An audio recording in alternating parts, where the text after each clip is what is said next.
Bonjour à tous et bienvenue sur la chaîne Foot Savoir.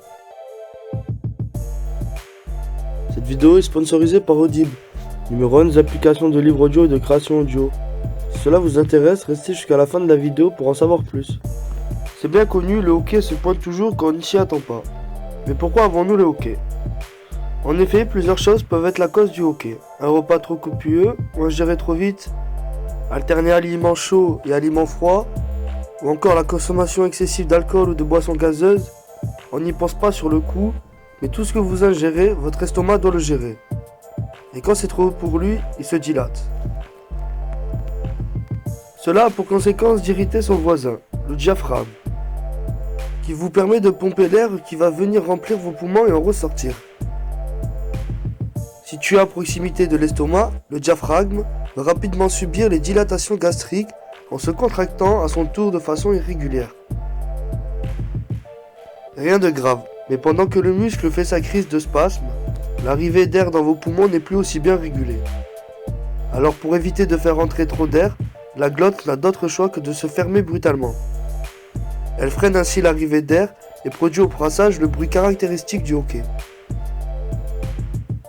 On observe alors que ce phénomène oscille à une fréquence comprise entre de 15 à 60 hockey à la minute. Cette réaction de votre glotte et de vos muscles respiratoires dure entre quelques secondes et 48 heures. Le hockey bénin. Expliqué précédemment, n'a pas de cause ou conséquences néfastes sur notre organisme. En revanche, il arrive que ce phénomène évolue en hockey chronique. Comme son nom l'indique, il s'agit d'une répétition de ce symptôme sur des périodes régulières. Ceci atteint alors le bien-être de l'individu, car il entraîne des difficultés à manger, à dormir et même à respirer normalement. Ce type de hockey est à prendre très au sérieux. En effet, il est généralement le symptôme de troubles de la santé tels qu'une irritation de l'œsophage, d'une gastrite, d'une laryngite ou encore d'une maladie du thorax ou de l'abdomen.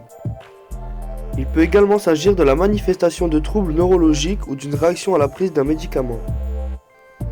Dans tous les cas, si votre hockey dure plus de 48 heures ou refait surface de façon récurrente, n'hésitez pas à consulter un médecin.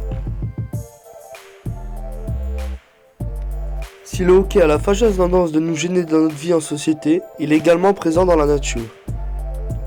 En effet, la plupart des mammifères finissent à un moment ou à un autre par être pris du caractéristique soubresaut d'un hockey.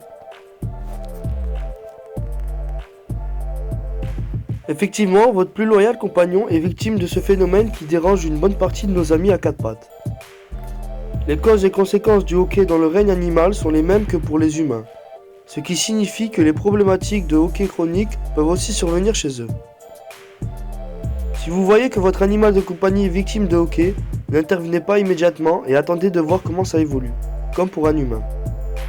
Si les symptômes deviennent trop fréquents ou ne disparaissent pas au bout de 2 jours, consultez un vétérinaire. Merci d'avoir visionné cette vidéo jusqu'à la fin.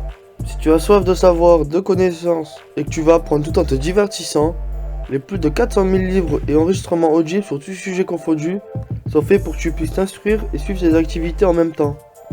Si tu es intéressé ou que tu veux simplement soutenir notre chaîne, je t'invite à cliquer sur le lien en description et à prendre ta période d'essai gratuite pendant 1 mois.